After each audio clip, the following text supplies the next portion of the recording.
once in a lifetime opportunity, I would say, and rarest of the rare opportunity to be part of a function where I have got the privilege to visit the last village of India, the last village of Northeast India, a village bordering Myanmar on one side, and to be standing in this very historic house, or whatever you can call it, a great ancient, although it has been created by the courtesy and the support of the Honorable Chief Minister, one time MP, with me in Parliament in 2016. So I don't think that there could be a more unique place than this, where some who are part of this function, as I have been told, they are sitting on the Indian side, and I really don't know whether I am on the Myanmar side or on the Indian side. So it is a unique privilege to be part of a function where I am addressing my fellow Indians from the Myanmar soil. And I can see people on the Myanmar side, I can see children and young people on the Indian side, and all ancient traditions of India, of the various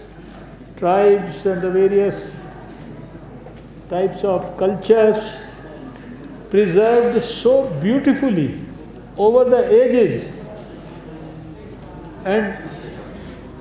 in spite of limited resources, in spite of limited facilities, I think this is an example of, normally we say unity in diversity, but this is extreme beauty of extreme unity in extreme diversity. This is an example of that. And I have, with all my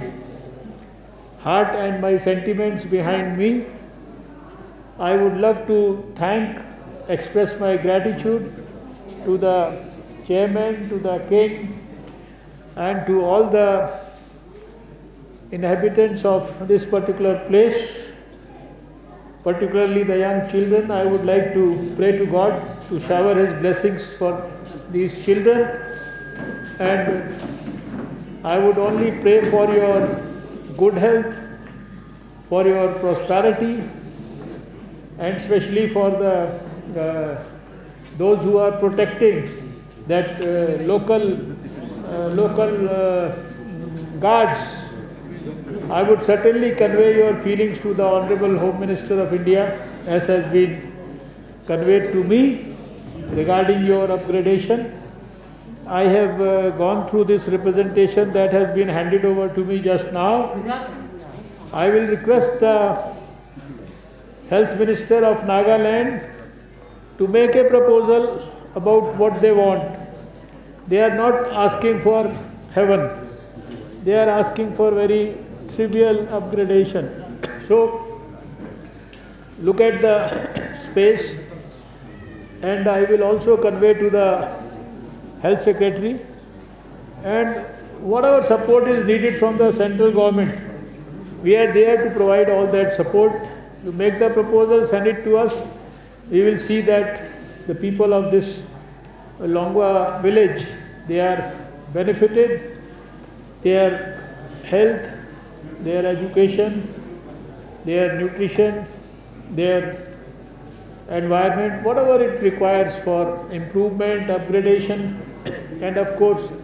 simultaneously for the preservation of their rich heritage and culture, it is taken care of by the Government of India. And I know that the government of Nagaland has a very sympathetic, very compassionate and very good human being as its chief minister and also as the health minister. Both of them will certainly help me in helping you to realize your dreams of your better Longwa village with better facilities, upgradation, and I once again thank you all and thank you for all the blessings that have been given to me, all the respect that you have showered to me, and I will certainly convey your feelings to the Honorable Prime Minister of India. And let me tell you that I have brought with me the greetings of the Prime Minister of India, Shri Narendra Modi ji, whose passion and whose desire is to help the people in the periphery, to help those who have been deprived of the basics in the last 75 years, to help the last man in the queue, and to make sure that we bring good quality smile on everybody's face, including these people around me today. So with these few words, I once again thank all of you for giving me the privilege of spending this quality time with you.